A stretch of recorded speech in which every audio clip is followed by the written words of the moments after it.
Hello, everybody. It's Michael Harbridge coming to you live from central Wisconsin.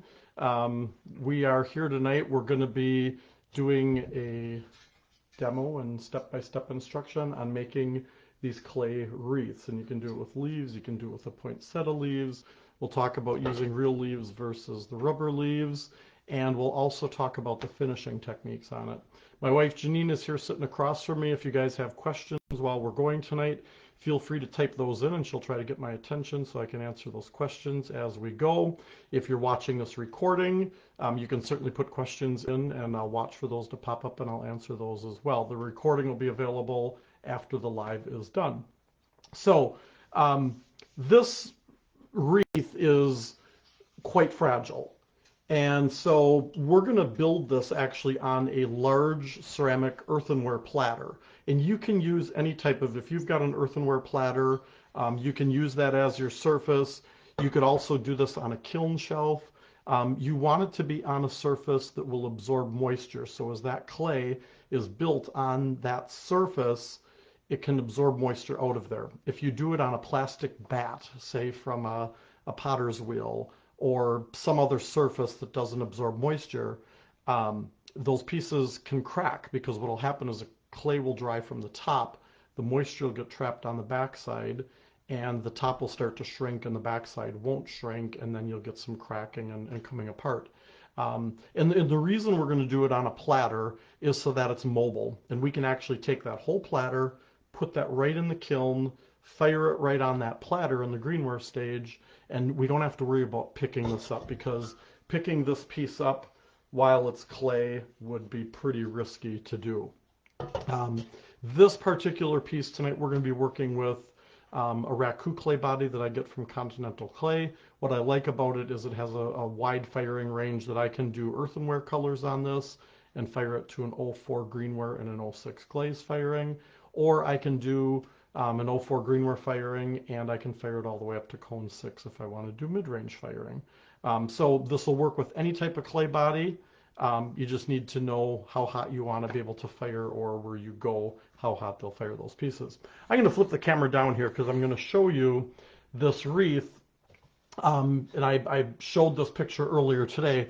This is just setting the wreath over a bowl that I happen to have here, and I wanted to see how this would fit onto some bowls, and it actually fit perfectly onto this bowl. And the idea was that you could do these wreaths to hang on the wall, you could do these wreaths to put on top of a bowl like this, and have that bowl something you could use. You could place a candle inside there, or whatever you want, some candy or something inside there. I'd be careful, sometimes the tips of some of those leaves could get a little sharp if people are reaching in there to pull out candy or something on there. But that's just one other use other than just a wreath itself with that.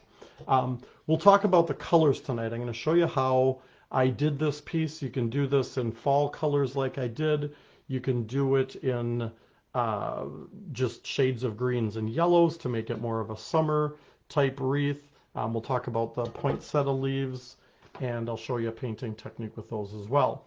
This was done primarily in Mako Stroke and Coat, but I also use the colors for earth concentrates, and we'll talk more about it later. But you can see on the tips of some of the leaves, all the veining, all the speckling that was done on this piece was all done with the color concentrate. So we'll talk about that in a little while. I'm going to set this aside, and we will get started. So the platter that I'm using, this is a 15-inch earthenware platter, and I did put these up on the website today. They are available if you don't have anything. The platter itself is 15 inches, so that wreath went out a little bit beyond the edge of this. Some of those leaves stuck out on here. This, of course, is going to be a little deceiving now because it has shrunk while it dries, and it shrunk in firing, but I have just a little over 15 inches. I've got a couple spots here where the leaves stick out beyond that platter. But you can make the wreath as big as you want on the platter that you're working with. So it doesn't have to be the full size. If you've got a kiln that's 15 inches or 16 inches, just make sure that you're within the edges of these when you're building your piece. Now I'm starting out with a large, thick coil of clay. I wasn't worried about this being rolled perfectly. There's some imperfections in here. I kind of squeezed this tube of clay from a block of clay that I had, and then I rolled it out a little bit just to get it somewhat uniform thickness.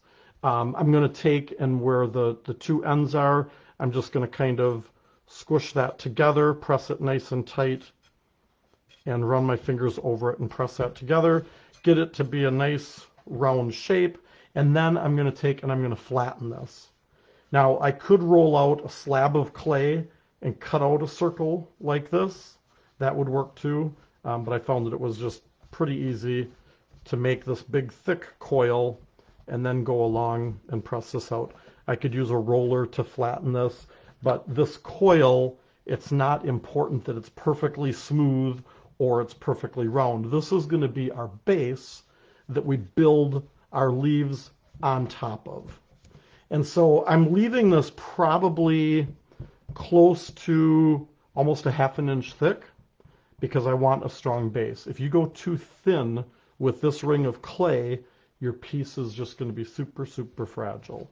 You're also going to want in the drying process, and we'll talk about that in a little bit, you're going to want to make sure that you don't dry this too fast because you've got thick clay here and some of your leaves that'll be sticking out will have kind of thin edges. How about building it on a kiln shelf? And on a kiln shelf that will work. Just make sure that your kiln shelf doesn't have a bunch of glazed drips on it, because if you put that piece on there and there's glaze on there, when that's fired, that glaze will re-soften and it will stick to the back of this, and then you can run into some issues with this breaking or sticking to the shelf. So make sure that that shelf has all the glaze chipped off of it. A good coat of kiln wash on there will help that piece as it dries and shrinks. It'll help it kind of slide inward. Make sure that the platter that you use isn't too deep of a bowl shape, because you don't want this, sticking way up on the edges. You want this to be fairly flat. This bowl has, or this platter has, a little bit of a edge to it, a little bit of a coupe shape to it, but most of the clay work that we're doing is down below that edge where my coil is going to be, and then my leaves can go out and hit the edge on here.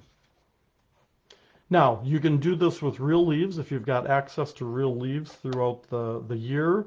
I'm going to be working with the formal leaves, the rubber leaf forms, and they come in a lot of different styles of leaves. This wreath uses lots of different leaves. So we've got the Wisconsin maple leaves, we've got oak leaves, we've got lemon, we've got mum, we've got dahlia, more of the larger Wisconsin maple, oak.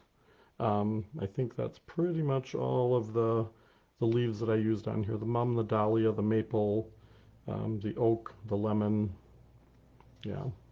And there's all different sizes. Most of the leaf sets come with 3 or 4 different sizes within the set. And I'll show you guys how to do the berries tonight as well. So if you work with real leaf forms, sometimes when you do the clay work and you peel the leaf away, the leaf will want to rip and tear. So make sure that you gather up a lot of leaves right now in the fall. We just got snow here this past weekend. If you've got leaves on the ground yet, you could probably scoop a bunch up and use them as long as they're not too dried up and crispy, crunchy. Of these leaves, the ones that I don't recommend for making dimensional leaves, and these are great leaf shapes, but this is the original maple leaf, and these have such deep indentations and cuts in them that it's hard sometimes to peel those leaves away and not have like this piece being real top heavy and breaking off right in the middle. And that's why we came out with the Wisconsin maple, which is a great shape, but it doesn't have those real deep narrow cuts and real thin areas on the leaf. It's a little bit beefier maple leaf. So these are great for making impressions in clay. I love them for impressions, but not the best for dimensional leaves. There are leaves like the holly leaves. I had hoped by this point I would have the new holly leaves made. We're going to make some bigger sizes of the holly leaves and some different texture on those leaves. Those aren't done yet. Hopefully yet this year we'll get those done.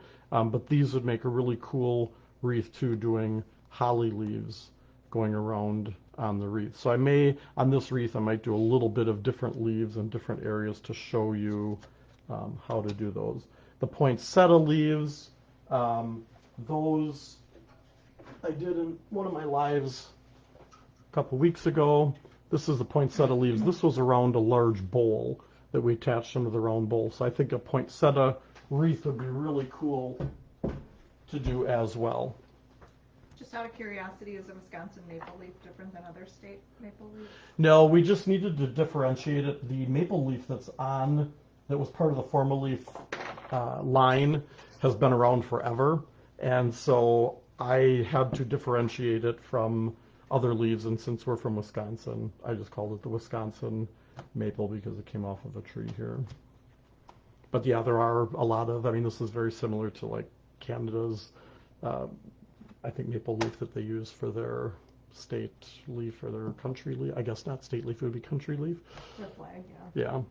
So I've got pieces of clay and I just sliced off a piece that's between probably a quarter to a half an inch. And I'm going to take the leaf and I'm going to press it into the clay so that it's flush with the top of the clay. And that way I'm sure that I've got all of my veining pressed into the clay. And I've got some new tools, so I'm going to show you guys tonight. We finally got these new Zem tools came in, and there's 3 different sets of these tools. They're a silicone tool, and the main difference with these is the size of them. There's medium, and there is small, and then there's different flexibilities or firmnesses of the tool itself. And so on the bottom it'll say strong, firm, meaning strong firmness, or it'll say flex. And so the flex is softer than the strong ones. And so this is a flex one, and you can see this is real flexible. It's silicone. I don't have to worry about any ends falling off on here. I don't have to worry about wood rotting if they get left in water. And this is the firm, which is quite a bit more rigid and not quite as giving. And there's lots of different shapes and sizes. So I'm just grabbing out, this is a flexible set of tools. And these are the small flexible tools. There's not a huge difference between the sizes, but I'll hold up some of the sizes here so you can see. Like this is, the lighter gray is the small, and the darker gray is the medium. And you can see they are a little bit, the medium is a little bit bigger than the small with the sizes. I'm going to work primarily with the small sizes. So I can use this to cut, I can use it to carve, I can add textures and things with that. I'm just going to, though, tear away the clay around this leaf. Some people will take a tool and cut around the leaf. I like to just tear the clay away. For me, I've gotten used to doing it this way, and it's just a lot quicker and easier than laying the leaf down and cutting around the edges. And the biggest mistake that people make when they're working with the rubber leaf forms or with real leaves is they make this clay so super thin because they want their leaf to be really thin. On this project, we want the leaves to be thicker, so they're more durable, less easy to break. But you also need them to be thick on that leaf form, because when you remove the rubber leaf or the real leaf from the clay, if they're too thin, as you pull them apart, the clay will just start to rip and it'll stick in areas and you won't get a nice form. So to get rid of this thick, clunky edge, I just take my thumb and I pinch down on the edge and I bevel the edges of the leaf. And I leave it thick at the very stem area, but all the way around the rest of it, I take and pinch that edge to taper it so it's not so thick. I see sometimes that people will use a tool to cut around these and they leave that leaf really thick and clunky looking along the edges, and I don't think it looks as good as when you taper those edges. Then when I turn it over, if there's any clay up in areas like I see here, I'll just go from the bottom and pull up and pull that clay out of any of those grooves. If I can't get my fingers in there, which I'll show you on an oak leaf, then I'll use a tool to come up from underneath there. I'm not worried about this stem area of cleaning this out because that area is where we're going to be attaching it. So I will then go and grab the end of the leaf at the base and I'll peel that away from the clay leaf, and I've got my nice clay leaf. And then I'll decide where I want this first leaf to go, and I'm going to take and I'm going to squish this into my ring and make sure that it's really squished into that ring. And then I'll continue to make different shapes and sizes of leaves. When you attach these leaves onto your clay ring, you don't need all of the leaves going the same way. Mix it up so you've got leaves going in different directions, you've got different shapes, different sizes. Really try to mix that up. I'm going to do now the large oak leaf. And I don't really care that I have the stem because I know that's going to get mashed in. So I'm not worried about doing the entire leaf. I'm going to press the leaf into the clay. I'm going to pull away the excess clay. And this is the one where you get these real tight areas where it can be hard to get that clay out of there. So I'm going to bevel the edge first. And then I'm going to go back when I turn it over, and I'm going to use a tool to get that clay out. Sometimes I can get my finger underneath here and I can pull it up and get that clay out. If I can't, then that's when I'll take a tool and I'll find an end that is appropriate, and I'll just pull that up from underneath to get the clay out of those tight areas. What is the name for the Zem tool? Can you show the Yeah, so this is we just put these up on the website today as well. So they're the clay finishing tools, and on the website learnfiredarts.com, these are in the very first category. We have a special category when we do lives that have the specials of the week in there.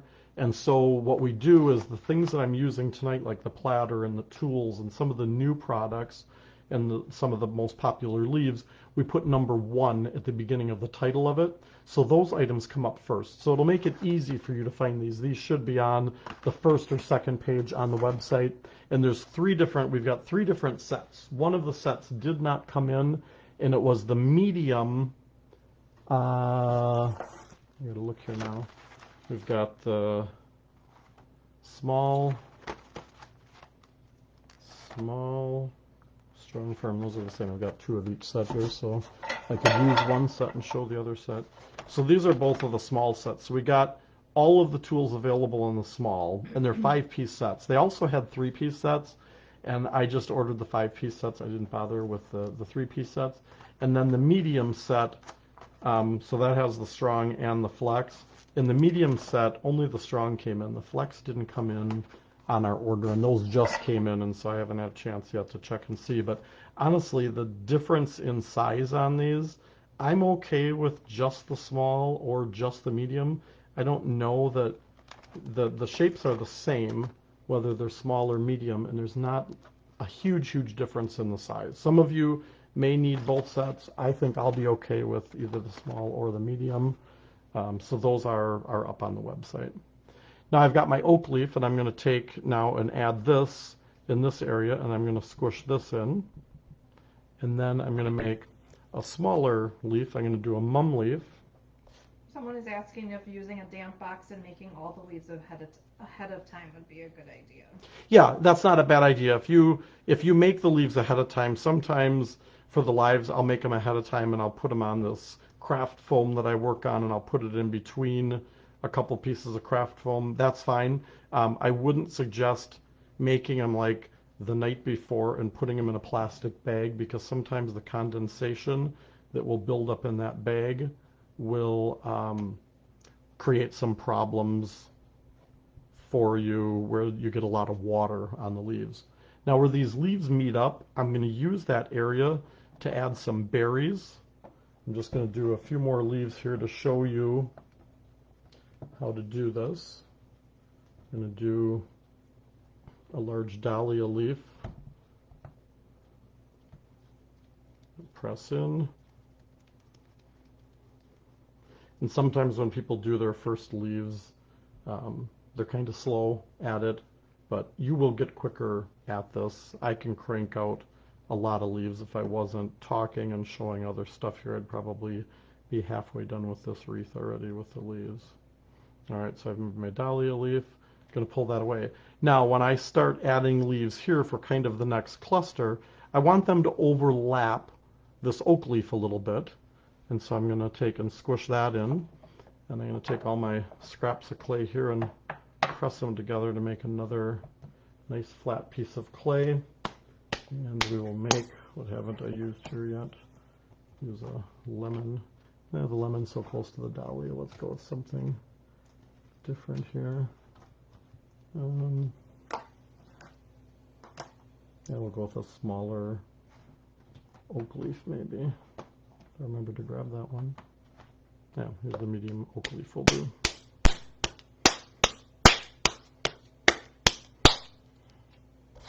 So I can slap those scraps of clay together, press the leaf in, tear away, bevel. The other thing with real leaves versus the rubber leaves is these rubber leaves are a lot stronger, so when I'm doing the beveling, I can put quite a bit of pressure down on that leaf and not have to worry about the leaf ripping. And now this one, I've got the oak leaf kind of coming up this way, so I'm just going to do this one kind of coming inward. Do you have a template for the ring?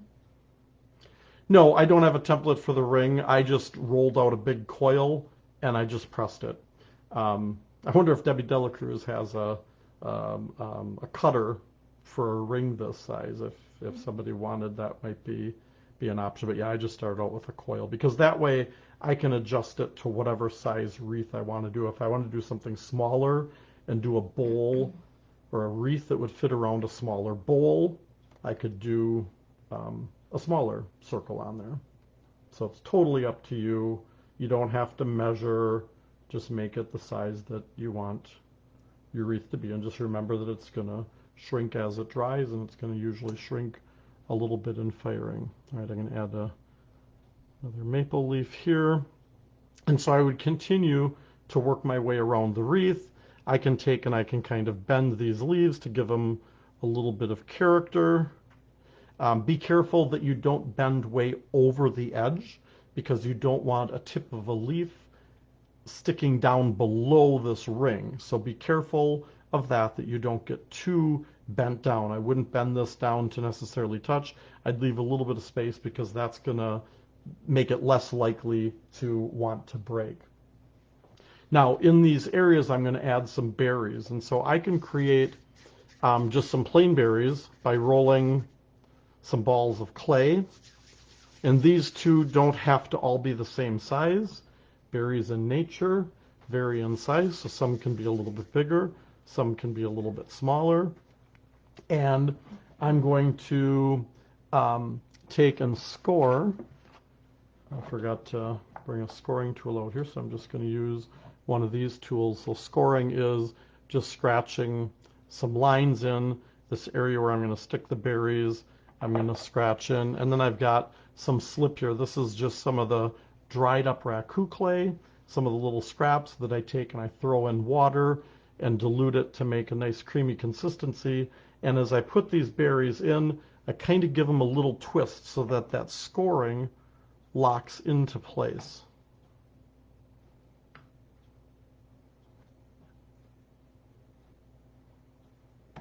And then I'll show you after this how to make the raspberry type of berries. So those are done using a ball of clay. I'm just looking around on my table here. I know I have the netting out here somewhere.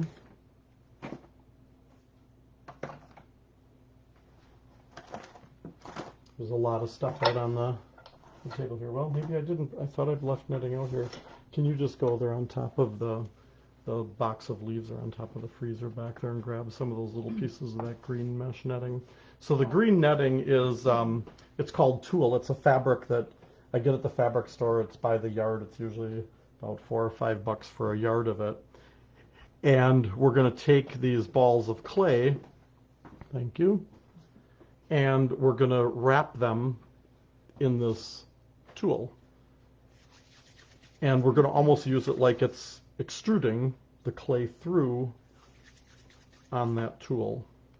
So I take that, wrap it around, and then on the bottom I just kind of pinch in with my thumbs and index finger, and I turn it and I pinch and I pinch and I pinch until that clay starts to come through that fabric. You don't want it to come through so far that when you pull the fabric away it rips all those pieces off. It should just barely be coming through and you get this nice textured berry. The stem on here I'll usually kind of pinch a little bit of that off and do the next berry. And these two you could make ahead of time and stick under plastic or in a damp box, as somebody referred to. And pinch off the bottom. And I usually do the berries in like clusters of 3 or clusters of 5. Depends how much area I have to cover up.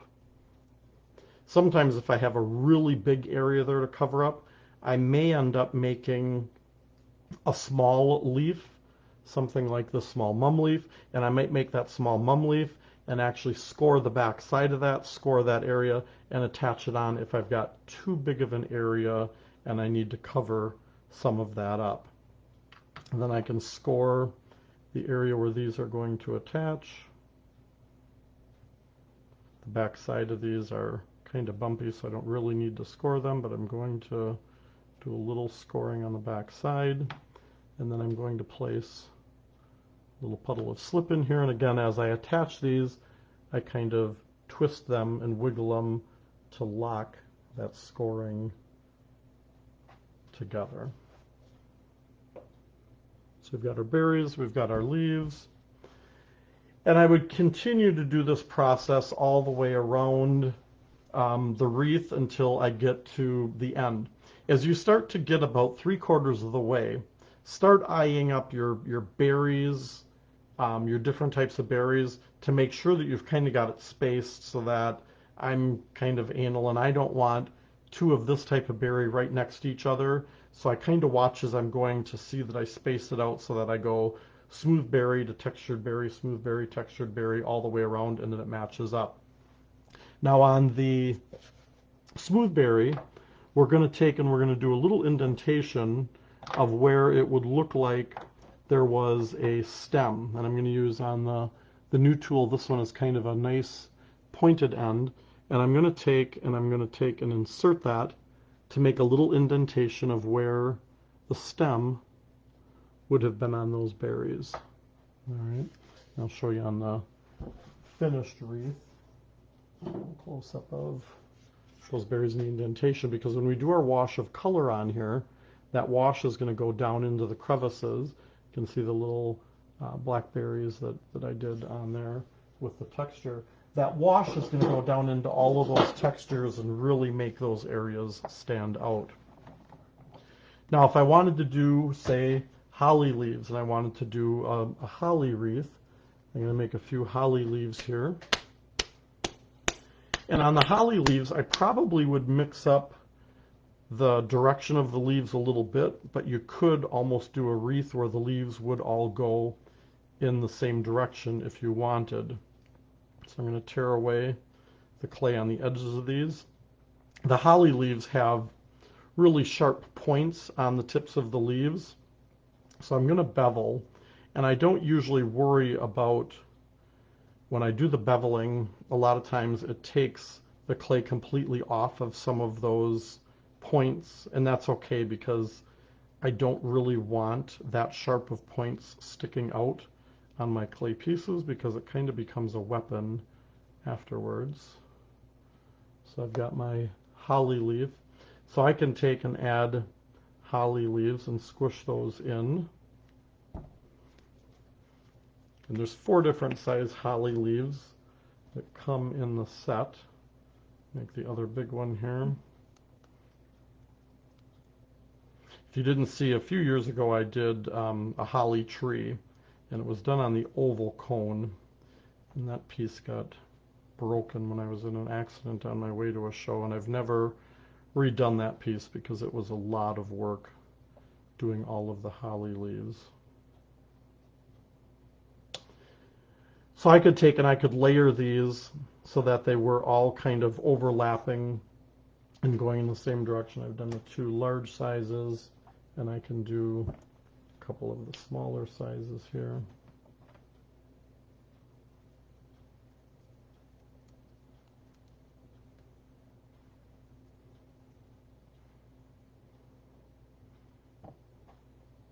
I think the worst part of doing the holly tree was all of the leaves that we had to make for it. I know when I did workshops on it, I did the workshop I think twice, maybe 3 times on that. And people would say, okay, do I have enough leaves? And I'm like, probably not. You're probably going to need to do some more leaves in addition to what you've got there. And then they'd start to put the leaves on their tree, and they'd realize they still needed more leaves. So people loved the piece, but it was a lot of work, and it was hard to get done in a timely manner in a 2-hour, 2.5-hour workshop time slot when I was doing them at trade shows and different events. I'm going to add a small holly leaf here, but I think you get the general idea of the holly leaves could easily kind of go all the way around the wreath, all kind of going in the same direction. You will run into then when you get to the end where you'll actually be kind of tucking those last ones in. And when you go to do that, you may have to take a tool and actually squish the stem of those leaves into underneath here to get that to meet up. Or the other thing that I thought I would do would be to bring that around and then make a big clay bowl that would hang down on the wreath. If you want to add any type of like tendrils to your piece, I did add those on my leaf wreath. Those are just taking and rolling a coil, or if you have a hand extruder, you could hand roll, or I'm sorry, if you have the extruder, you could avoid hand rolling and extrude some coils out, but I'm just going to roll out a coil. A lot of people, when they do coils, they go like this, and they don't understand why it feels like a speed bump as they're going across. So you'll see as my coil gets stretched out, I'm kind of taking my hands this way, and I've got my fingers spread out, and I'm looking for areas where the coil is a little bit thicker, and I put the pressure in those areas so that it's stretching these coils out. Don't make your coils too thin because that will make them very fragile. So these coils, or this coil, is probably the diameter of my pinky, and I can take that coil and I will score the very end of it. You said that this was raku clay? Yeah, this is raku clay that I'm working with, but any clay body will work. And then someone was asking questions about washing for the glaze, but you're going to talk about finishes. Yep, we're going to talk about finishes in a little bit. Yep. So I'm taking this tendril and I scored underneath here. I scored the end of it, and then I kind of squished it in and wiggled it so it locked in, and then I kind of twist it and loop it around and then figure out where I want to attach this on the other side. Sometimes I'll do several smaller ones rather than one big one. It's totally up to you, and you want to mix it up and have that looping kind of coming in, and then the next one maybe would come out and start here. So there's an area here where there aren't necessarily coils. You want it to look like they kind of go back behind, whoops, not in the camera there. So this one ends here, and then it kind of makes it look like that one goes back behind these leaves, and then oops, here it pops out again, comes around, and then it kind of gets buried behind that leaf, and then there's a little bit of a space in here, and then it comes out again, makes its way around to here, there's a space, and another one, and you can leave some spaces where there aren't coils of clay to do that. Now, should you attach them in the middle here, it's not a bad idea to do that, to have a couple spots, because otherwise where this coil is just laying on top, that can be an area where that will want to easily break off. So I scored the backside there, and I scored the back of the coil and put a little slip in there and attached that to that leaf as well. What is the benefit of using raku clay rather than low fire or stoneware clay? So as I explained in the beginning, the reason I like Someone else actually answered that. Okay. The reason I like it is because it has a wide firing range for me. So sometimes I might think, oh, I'm going to do this in low fire colors, and other times I'm like, oh, I wish I had done it in stoneware, and I can fire this clay up to a cone 6. I also like it when I'm building larger pieces because it does have sand in it, and so it gives me a lot of stability, bless you, as I build those pieces up. Where just a smooth low fire clay, sometimes when you're building a big piece, it's real soft and it wants to kind of sag a little bit, where this clay doesn't have that issue. All right, let's talk about the poinsettia leaves then here, and we'll do a little section with poinsettia leaves. Oh, with the holly leaves, I probably would go back and do little clusters of the smooth berries here and there of some smaller berries on that wreath too, and that'll add some cool red color or whatever color combination you want to go with on those leaves. It will add some color. Poinsettia leaves come in 7 different sizes. This is a large size, this is a medium size, there's 2 large shapes, there's 2 medium, and then there's 3 small shapes to work with. And I don't think I brought all of them out here because I knew I was just going to show a little bit of this. And so I'm going to start out with a large poinsettia leaf, and I'm pressing the clay into the slab. I'm going to tear away the excess clay. Can this be done in porcelain clay? Oh, absolutely. This would be really cool done in a porcelain clay. In porcelain clay, some porcelain clay bodies will give you a very translucent look. And if you do, lights behind it or hang it on a window, and the light could actually shine through a translucent porcelain clay body. And porcelain, usually, you're going to be taking up to closer to that cone 10 area, kind of maxing out some kilns that can only go to a cone 10 firing. Now the colors that we're going to work with tonight, as I'm making these leaves, I'll talk a little bit about that. We're going to work with, I'm going to show you Mako Stroke and Coat.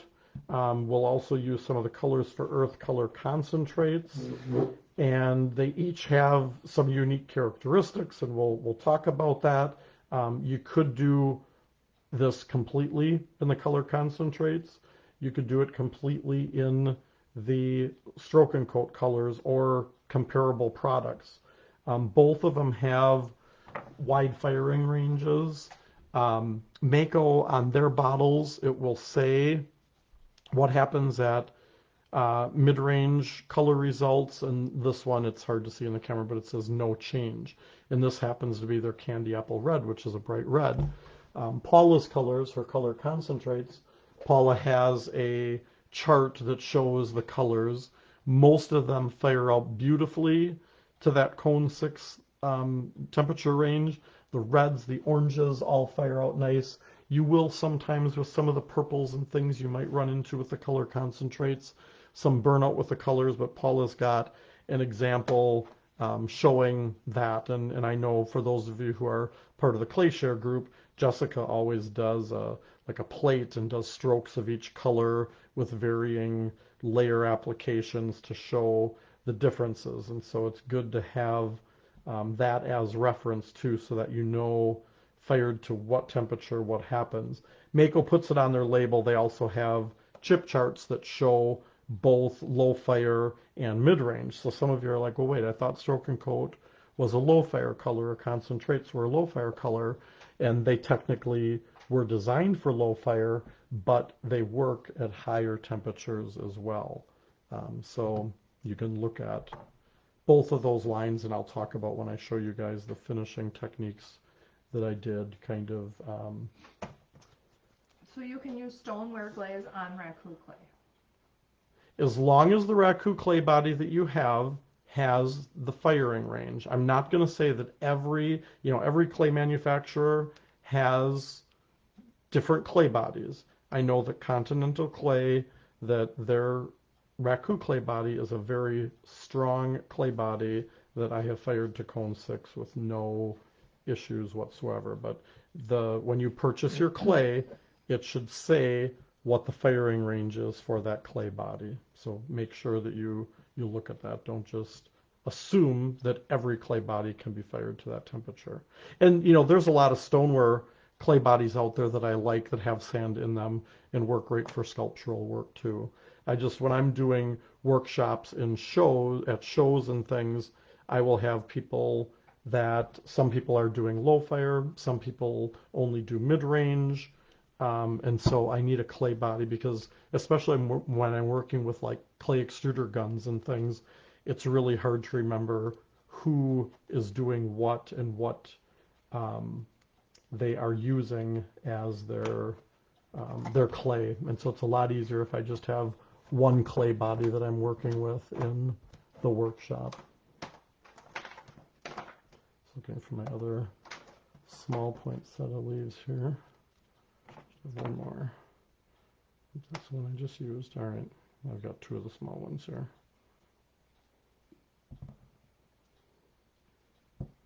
All right, so I'm just going to make a couple more poinsettia leaves. So I'm making some medium. I made a couple large here, and I'm going to make some small and show you how to put these together to make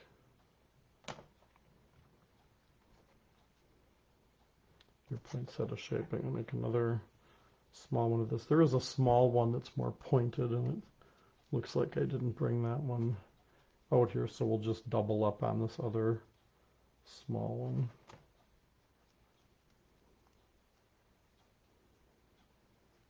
And I like to mix it up with the leaves so I don't have 3 of the same leaf in the middle of my poinsettia.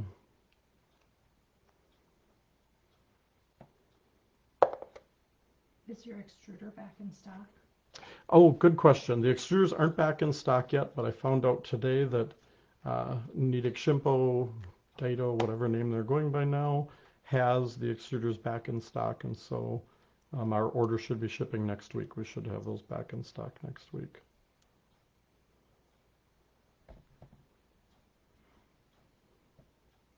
I think our inventory right now is at -20 or something like that.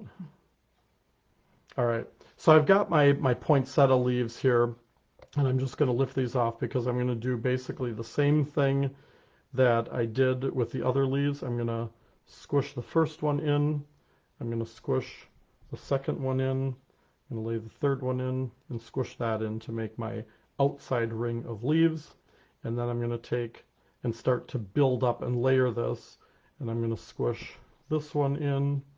I'm going to put this little one in here, this little one that's a little more pointed in here, and then finish off with this little one here. Now in the middle of this, when you guys saw me do the big bowl, I put holes in there to put the plastic lights. On this piece, I could put holes in there and put the plastic lights, but I probably wouldn't be lighting it up, so I would probably roll a bunch of little balls of clay for in the center.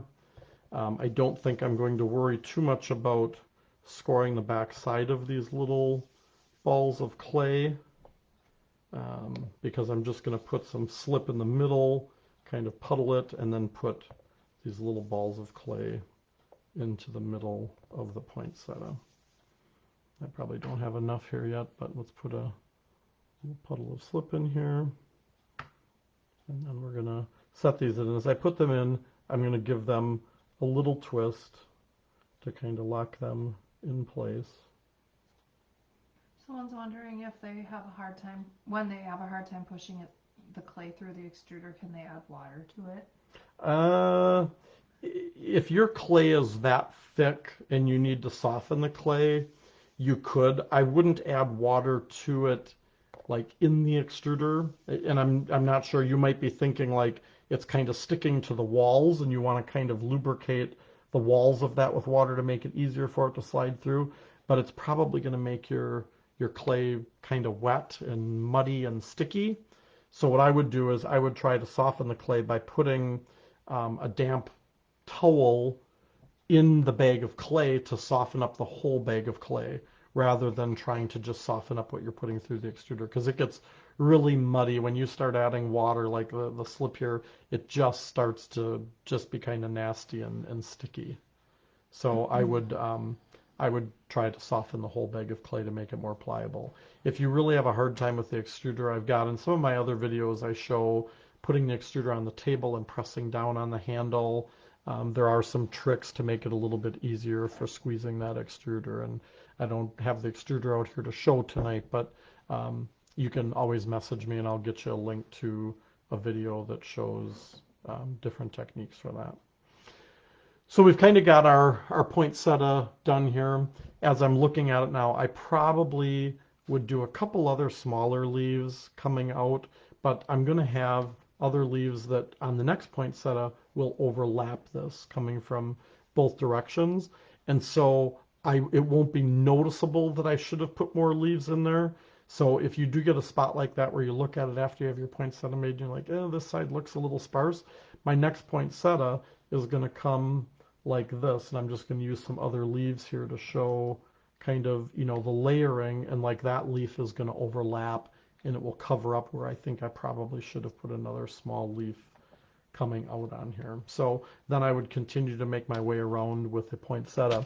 Somebody mentioned in one of the other lives when I did the poinsettias, and I did add tendrils to one of these poinsettia pieces. Now this bowl, I didn't do full poinsettias. I just used the leaves and had them coming out of the bowl, and I added tendrils. And somebody, I think during that live, mentioned ribbons. And so the hand extruders do have like ribbon dies that you could create ribbons that could kind of wrap around and fold around within the poinsettias. And I think that would be really cool to have ribbons coming out, and then that bow, you could make a bow coming down on the wreath that would be made with clay coils or with clay ribbons. And so I'll just show, if you don't have the extruder, you can kind of make ribbons with clay just by rolling out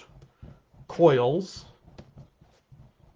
and you can flatten those coils to make the ribbons. There was a question a little while ago, when would raku clay not be good for a project like mugs or plates? Yeah, I was going to say, when you're doing raku clay, you can get some crazing when you do low fire on it. Because of the sand in the clay, some low fire glazes will craze, get small cracks in them. And then if it's a mug or a plate or something, you could get bacteria and things forming in there. And so then I probably wouldn't recommend that for utilitarian pieces. It's really best for raku firing, but when we're doing decorative pieces like this, if there's crazing on these pieces, it doesn't really matter. All right, so I can take and I can just flatten this coil. I could run just a roller over it to flatten it. Or if I want, I could take a roller with texture and add texture to my ribbons. So I can just roll this along and flatten out that coil to make my ribbon. If I had done a coil with my extruder, I would lay that coil out on my foam and I would run that roller over it to add that texture. And then to make my bow, and I'm not going to make a real big one, I'm going to take and make a couple of the bow parts, and then I can take and pinch those together in the middle, and I could continue to add more sections in there. And once I've added all the sections that I want, then in the very middle, I just take a piece of that textured clay, I roll it around, I squish it together in the middle, and then I score in the middle where all of those loops meet up. I score both sides, and then I put this in the middle to finish it. So I might have 3 or 4 more a little bit shorter. Each section would get a little bit shorter, and then I can always take and I can bend these around a little bit to make that bow really full, and then that bow would go on here, and I'd have a couple streamers coming down of ribbon. Be careful that you don't go down too far or that they're too thin, because again, that's kind of asking for an area that could get broken off pretty easily. Are you going to show how to paint the leaves too? Yes. I know you're going to talk about the colors. Yep, but, okay. I've got this one here that I'll show the painting. Do you build something to hang the wreath, or do you just use wire or something? So that's a good question. I didn't on my wreath. I thought about putting some nichrome wire behind and inserting that, making a loop and inserting that on the back of this piece. So you could do that with nichrome wire. My concern is this wreath is pretty heavy, and if you put that nichrome wire inside, I'm going to actually take this clay to show this. So if I had a piece of wire, and this thicker clay will be a good example to show because it'll be easier to see. Instead of just like making a loop of wire and inserting that into the clay, you want to cross it. So it's almost like a ribbon, and then these, pretend this is thin wire, would get stuck into the clay piece. So I'm going to lay it on top here so that these pieces are sticking into the piece, and then you'd really squish that together. So picture me inserting this in, and as I push it in, these pieces kind of fan out like this, and so they might actually be that far into the piece.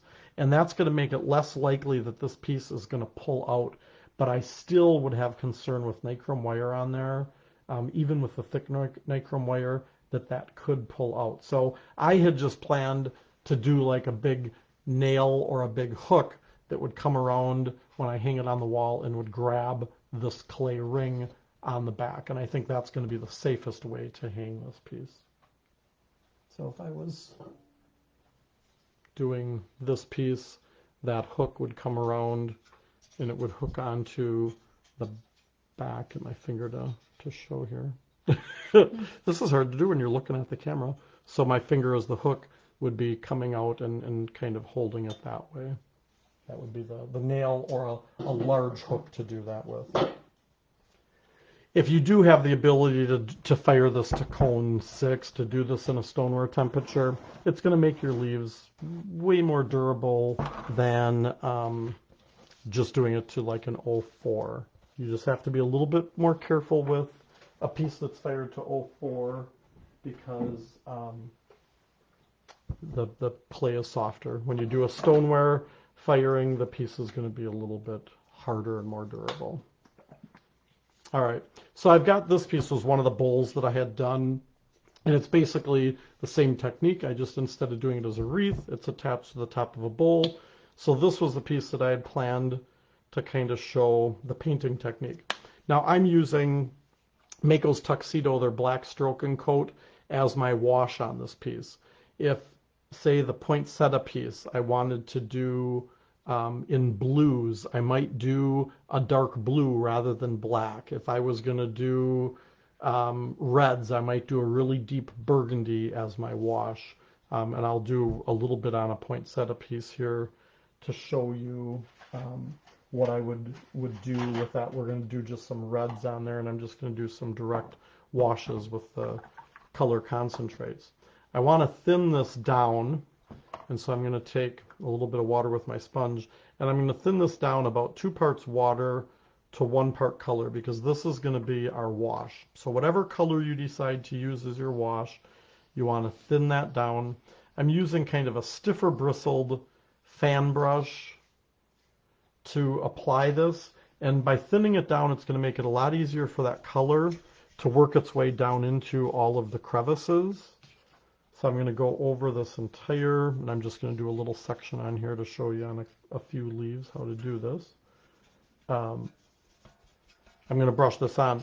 If you could use straight color that's not thinned down. You're going to use a lot more color, and it's not going to run and flow as easily down into all of those crevices. And that's one of the reasons I like to thin it down.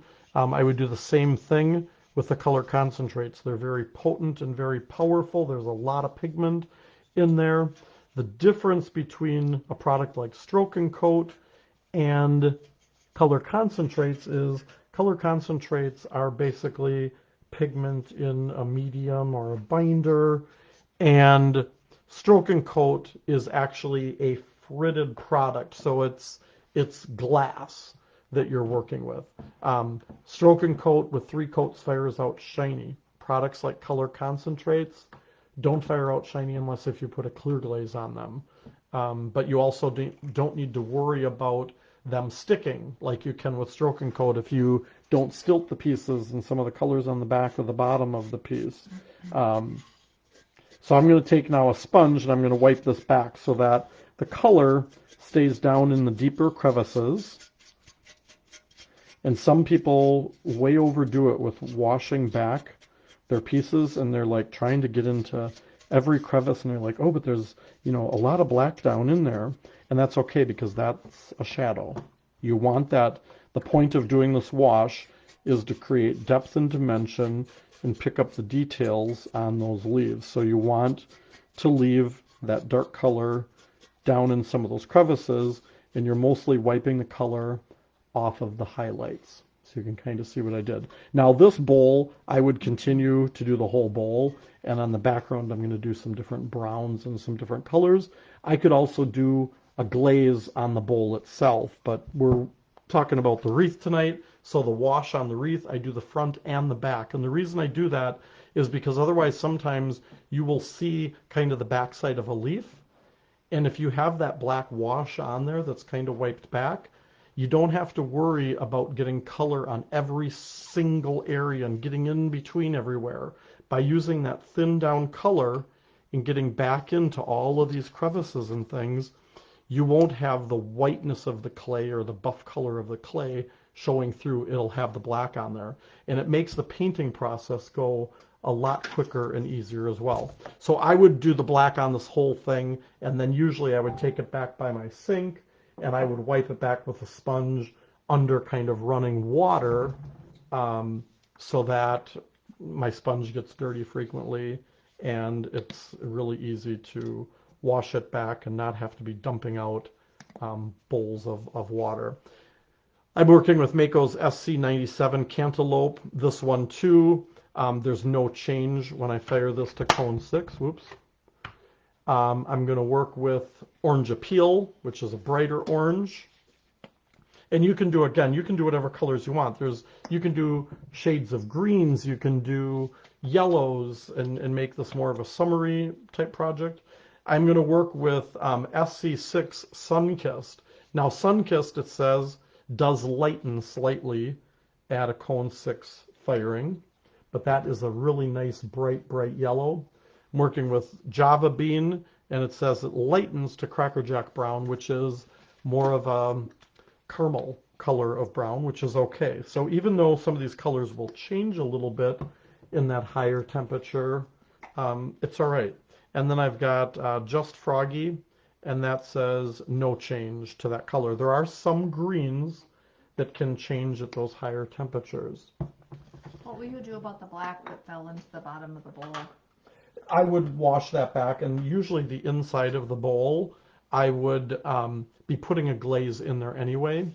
So after I would get all of this done, I would be either pouring a glaze in and rolling it on the inside or using a brush to put a color in there. If I was going to do a light color in there, I'd take a sponge in there and wash the black away.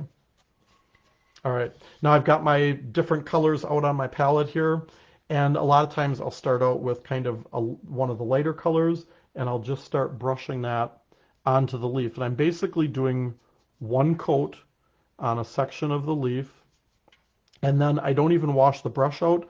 I dip right into the cantaloupe, and I'm going to take and I'm going to overlap that. And it's kind of brushing wet into wet with these colors. And I'm not worried if there's a little bit of a puddling, if it's a little bit heavier in some areas. And then I'm going to go to the Orange Appeal. Again, just dipping right into it. I'm not washing the brush out in between because I'm blending these colors on the surface anyway. And so the Orange Appeal is going to overlap the cantaloupe overlap to the Sunkissed, and then I'm going to go on to my next leaf. And so since there's so much yellow on this edge of the leaf, I want to go with something different on this corner. Oh, I forgot to put out red. I put out some red. I was like, I'm going to start with red, and I don't have any out here. And I've got I believe this is the candy apple red, and this one says no change as well to a higher temperature.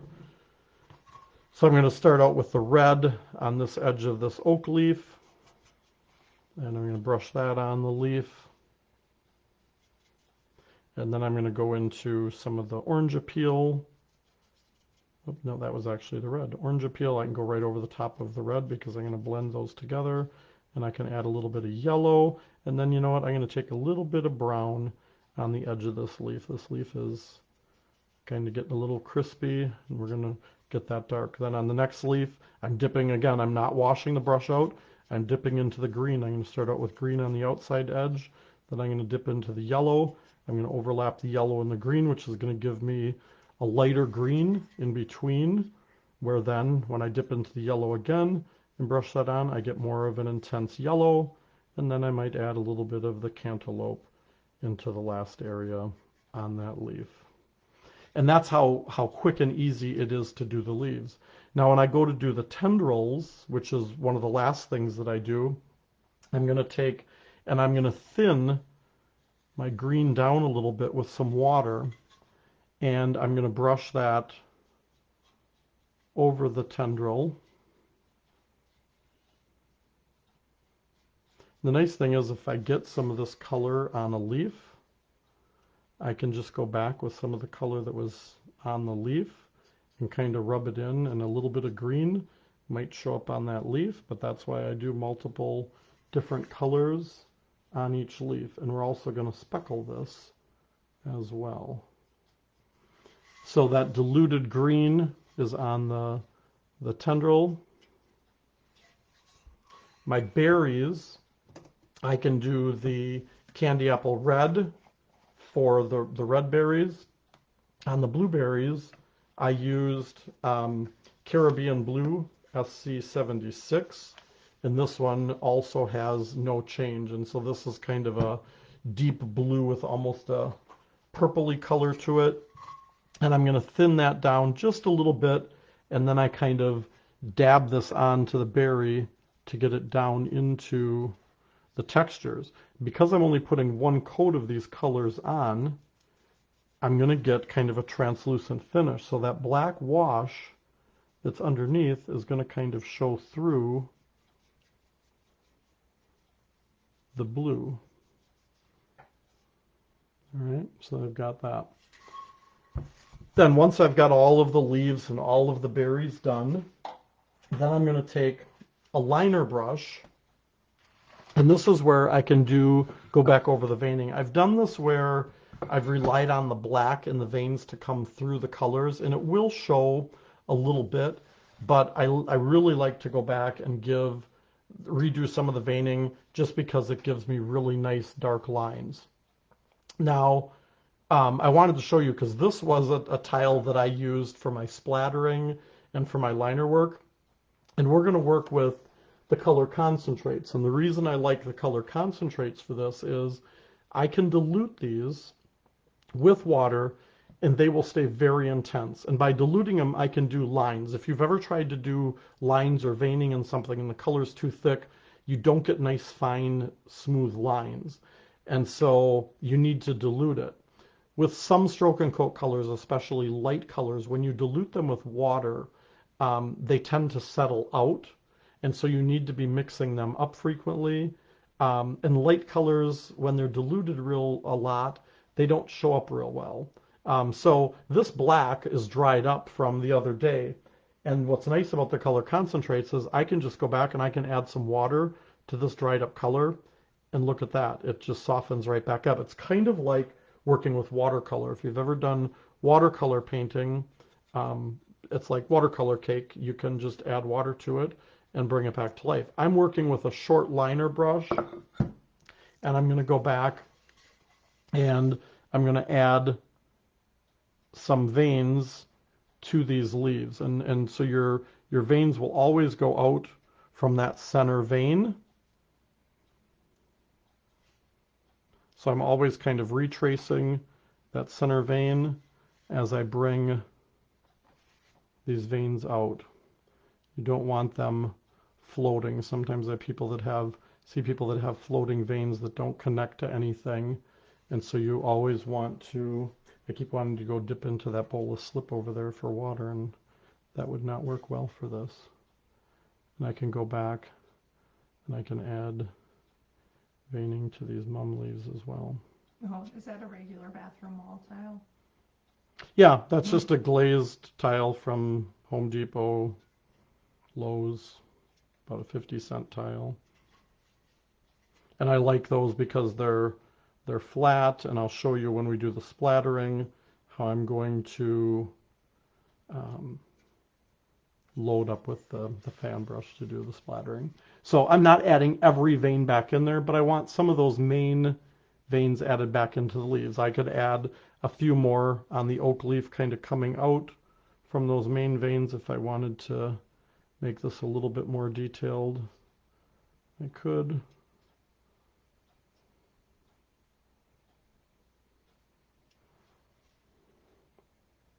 All right. So once I've got then all of my line work done, then I like to splatter the pieces. But I can also, at this point, if I want, I can add some more intense colors. So I can take some of the color concentrates. I'm going to take the red geranium,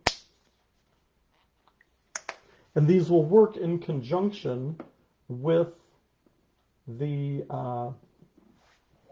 stroke and coat colors. I'm going to take some of the hunter green, which is a nice deep hunter green, just like the name says. And I had a brown here. I don't know. Stuff must have walked off of my table today. Maybe the dogs stole some of it. I had oh, yeah, here, burnt umber. I was like, I knew I had a dark brown. I thought that was my black. It's actually the burnt umber. So I can take this, and there's different ways that I can do this. I can take my round brush, and I can pick a little bit of this color up straight, and I can pull this in on the tips of the leaves. And this will give me really intense, bright color. I can dip into the green a little bit. I can add some of that darker green along the edge. And this also helps to kind of define the edges of the leaves so that they stand out a little bit more and separate the leaves a little bit. I'm going to take a little bit of, and you don't have to, like this leaf right here is actually yellow. I'm adding a little bit of green to the tips of that leaf. I can take some of the, oops, that isn't the burnt umber, and I'm dipping into the wrong palette. This is the burnt umber. I can take a little bit of that and add that to the edges of this leaf.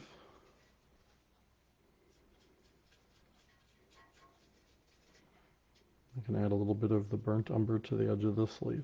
And you can see how that adds even more to those leaves.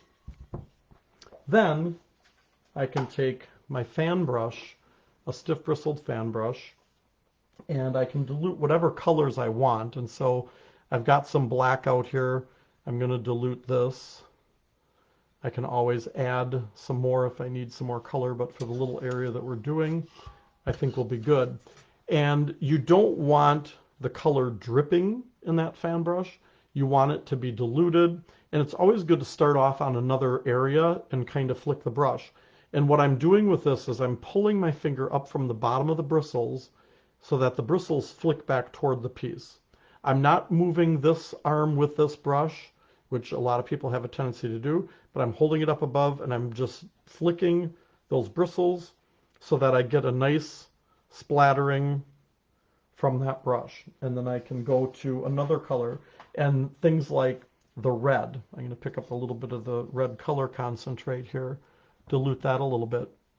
And that, when I splatter that on, I'll get little red specks over the surface as well. And I could add yellow and I could add other colors. If I did this speckling with the stroke and coat, as much as it's diluted and as small as those spots are, especially with the light colors, they wouldn't show up real well. And that's one of the huge advantages to those colors. And so you can speckle on as much as you want to get that finish. Now the last thing that I want to show you is just doing a direct painting with the color concentrates on we're going to do the poinsettia leaves here. And we may have some where we want some green, and so I've got the green leaf here. I've got some of the hunter green, and I've got the red geranium. I'm going to squeeze a little bit more of that out here. And I can do a technique with these where I can pick up the detail in these leaves just by diluting this color just with my brushes kind of wet. And so if I go and I start painting over this leaf, if the color is too deep, I can just take some more water over the top of that and just brush over, and it will continue to dilute that color right on the surface. I could go back with a sponge and wipe it back like I did with the wash, but I like to just thin the color as I brush it on, and what happens is that diluted color kind of catches down in the crevices of this leaf, and I'll hold this up so you guys can see it better in just a minute. I want to get the light green over the whole leaf. So you can see how that kind of puddles in the crevices. And then I can go back with my hunter green, and I'm just using hunter green, not diluted. And I can do like I just did on the edges of the other leaves, and I can kind of pull in from the edge of the leaf and kind of feather in that darker green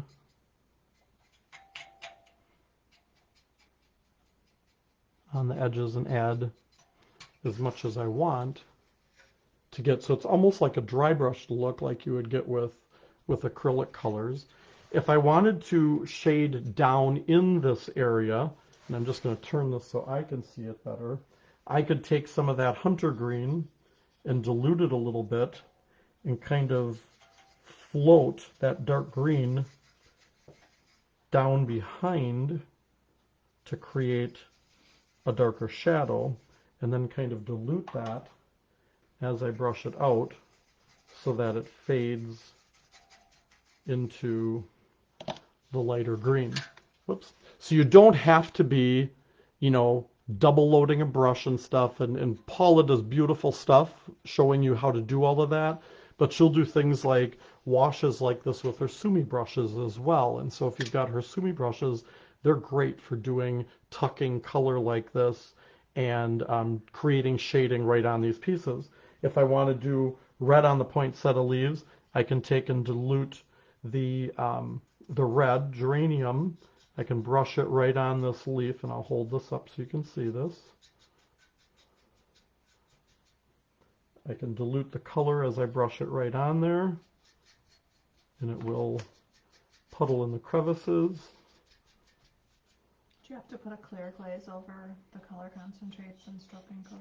So if you want it to be shiny, you do, and I'm going to hold up the wreath again that I did because I didn't use any clear glaze. And that I want to talk about then quickly the difference between glazed and non-glazed.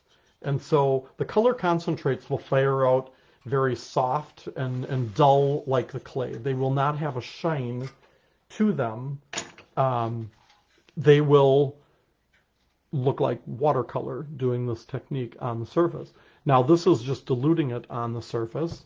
I can go back with some water if I want to lighten that up. I could go back with a damp sponge and wipe back if I wanted it to be lighter on the highlight. So I'm going to do 2 of the leaves here wiped back and leave 2 of them with the color brushed on. So you can see those 2 leaves that are lighter I wiped back with a sponge. The other 2 I didn't.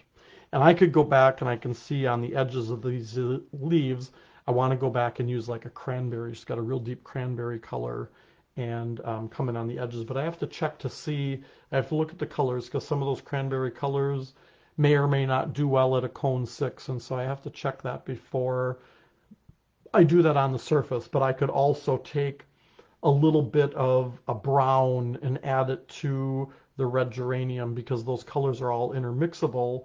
And kind of the color that you see, the other nice thing is, for the most part, the color that you see in the bottle and in the wet stage is kind of the color that they will fire out. You won't see a huge difference. The reds do come out a little bit brighter, but that's one of the cool things about those two, is when I mix colors together, I have a pretty good idea of that's the color that it's going to come out. Unless if I start going higher fire, then it's always best to test it on pieces before you do that.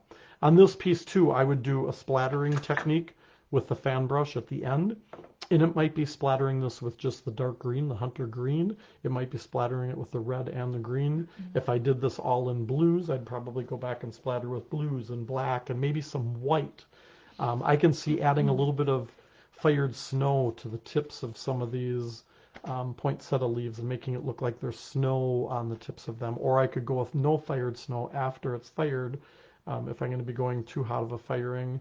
And sometimes that too can affect the snow. If you take the fired snow to cone 6, I can't remember. I'd have to look at the bottle what happens with that. I want to say that it maybe flattens out a little bit when you take it up to a cone 6. So I might end up using the non-fired snow on here. Or the metallic foils would be really cool on the edges of these leaves. So I'm going to work on these pieces, get these done, and we'll probably in November or December be doing something more showing the poinsettias and going a little bit more in depth with that. So in regards to, do you need to use clear glaze? So this wreath, you'll see areas that are shiny and sparkly, and you'll see areas that are a little bit duller. I'm going to use these berries as an example. You may not be able to see it as well as I can, but I can see there are areas that are real dull and areas that are shiny. I love that look on something like this wreath where I've got areas that are shiny and areas that are a little bit more dull and matte. But if you wanted it all shiny, then before you would fire it, you would go over and either brush on a clear glaze and just be careful that you don't overbrush and smear the colors, because when the colors get wet, they will want to smear. Or you could take like a big sea sponge and you could sponge over that surface with the clear glaze to add shine over the whole surface. And I'm going to hold the wreath up here this way so you can see it a little bit better. You can see there's areas that are shiny and areas that are dull, and I love that contrast and that combination of colors.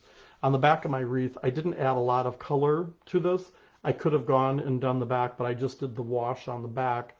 So it's totally up to you if you want to. A lot of people like to finish the backs, and it's good to finish the backs, but I had to quick get this done for tonight and get it in the kiln last night, so I didn't take the time to do that.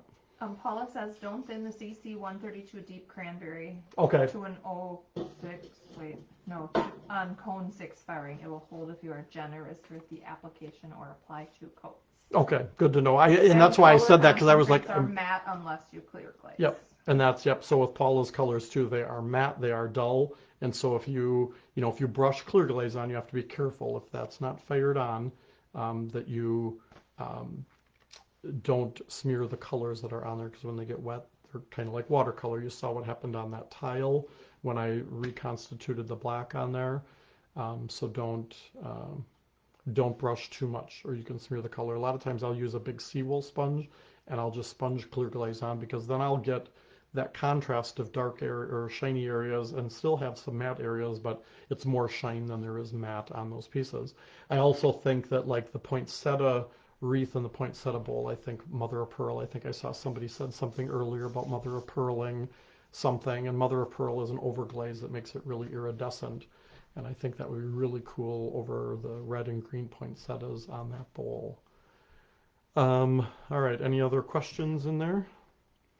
Nope. All right, so I just want to tell you guys about, I told you about the tools, the new Zem tools that we've got up on the website. Those sculpting tools are up there. We also just added today another cleaning tool. The other cleaning tool that we had was super duper popular. This one has the spear tip. Somebody was talking to me about that, and they said, oh, you got to try the spear tip one. So we just got these in today, so it's not as big of a pointed head on it like the other tool has. And these are the stainless steel ones. They're like butter, cutting through seams on greenware when you're cleaning. This is also great for sculpting and carving and doing designs. So those are new on the website. We also added, somebody told me, they said, oh, you got to get the Zen, the sponges. And, you know, I've always used those inexpensive 50-cent cleaning sponges for years and years, and they said, these hold up so great. So we just got these in today, and I'll be curious to try these out, but those are up on the website now. Some of you maybe have used those, and the couple people I talked to said they were just the greatest thing ever. So those are new. They're added to the website. They're on sale. This weekend, we will be adding MKM texture rollers. We've got a lot of these in stock, and these are wonderful. You saw me use one of them tonight when I was doing the ribbon. They come in different sizes, and lots of really cool designs. There's this one has little bats carved into it. They also have different wood stamps, and so a lot of these will be added over the weekend. Those are in stock. All of the tools and sponges, the new tools, we've got all of those inventoried on the website. So when we do sell out of them or run out of inventory, it may say that it's out of stock. We'll be getting another Zem order in soon. That bisque platter is up there too. This is on sale. I think we've got like $10 off on the platter. We do have free shipping in the US 48 on $50 orders. And this platter takes a big box and a lot of packing material. So it is a little pricier for a bisque platter, but we have to figure in the shipping that most people are going to take advantage of the free shipping on there. So if you've got bisque platters, work with them. If you've got a supplier where you can get them, go ahead and get them. It's just a piece of earthenware bisque that's cast that we're using for that. All right, any other questions in there? All right, well, thanks for joining us tonight, you guys. I'm not sure when we'll be back, probably soon. I've got a lot of projects that we built last month that I plan to show painting techniques on this month. This will probably be the last clay building piece possibly for the year. I think most of the other techniques that we're going to have throughout the year are going to be painting techniques, and then in December we might even have some, already looking at some Easter. I've got some Easter projects that I'm working on. So thanks for joining us tonight. We will see you again soon. Take care and have a great week. Thanks.